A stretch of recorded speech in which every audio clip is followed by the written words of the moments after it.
মাননীয় প্রধানমন্ত্রী এসেছিলেন। রামিসার মা বাবা এবং তার বড় বোন তারা উপস্থিত ছিলেন, সান্ত্বনা দিয়েছেন।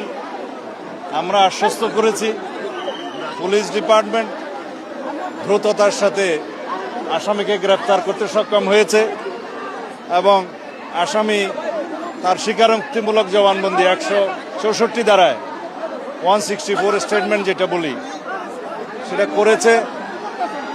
এখন চার্জশিট দেওয়ার পালা। চার্জশিট দেওয়ার আগে এখন ডিএনএ টেস্টটা করতে হবে। ডিএনএ টেস্টের জন্য আমাদের সিআইডি ল্যাবে অলরেডি আদালতের অনুমতি নিয়ে টেস্টের কাজ চলছে। ডিএনএ টেস্টের নিয়ম হচ্ছে যে 48 ঘন্টা সময় লাগে, যেহেতু এটা বৈজ্ঞানিক বিষয়। সেটা শেষ হবে রবিবারের দুপুরের মধ্যে। আমরা রবিবারের বিকেলের মধ্যে ইনশাআল্লাহ আদালতে চার্জশিট দাখিল করতে পারবো এবং তারপরে অত্যন্ত দ্রুততম সময়ের মধ্যে যাতে বিচার কার্য নিষ্পন্ন হয় সেজন্য আমরা চেষ্টা করব, যাতে সর্বোচ্চ শাস্তি নিশ্চিত করা যায়। সেজন্য প্রসিকিউশনের পক্ষ থেকে আমাদের জোর চেষ্টা থাকবে।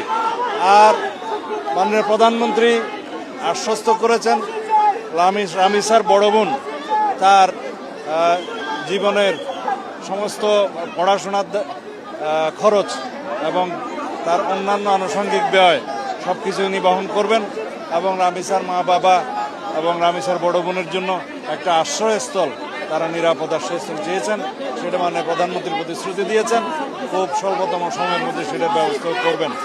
আমরা এইরকম ঘৃণ্যতম অপরাধের শিশু ধর্ষণ এবং হত্যা অথবা শুধুমাত্র শিশু ধর্ষণ যাই হোক, এই সমস্ত অপরাধের ক্ষেত্রে যাতে খুব দ্রুততার সাথে এবং সংক্ষিপ্ত সময়ে চার্জশিট দেওয়া যায় এবং বিচার কার্য সম্পন্ন করা যায়, সেই জন্য যদি আইনে আরও কিছু পরিবর্তন আনতে হয় সে বিষয়ে আইনমন্ত্রী এখানে আছে, তিনি আজকে কথা দিয়েছেন।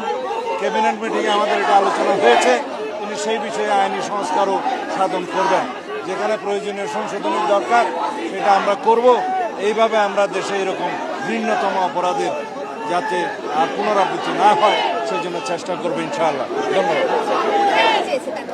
পরিবার চেয়েছে সুষ্ঠু ন্যায় বিচার দ্রুততম সময়ের মধ্যে, সেটা পরিবারের 1 নম্বর চাওয়া এবং সেটাই স্বাভাবিক। তারপরে তার যে অন্য কন্যা সন্তান আছে তার নিরাপদে যাতে থাকতে পারে, পড়াশোনা করতে পারে, উন্নত জীবন পায়, সেই জন্য সহায়তা চেয়েছেন। সেটা মাননীয় প্রধানমন্ত্রী পরিবার বলেছেন যে এত দ্রুততম সময়ে এইভাবে গ্রেপ্তার হওয়া খুব নজিরবিহীন। তারা গ্রেপ্তার এবং আমাদের আইনি পদক্ষেপগুলোতে এখন পর্যন্ত তারা সন্তুষ্ট।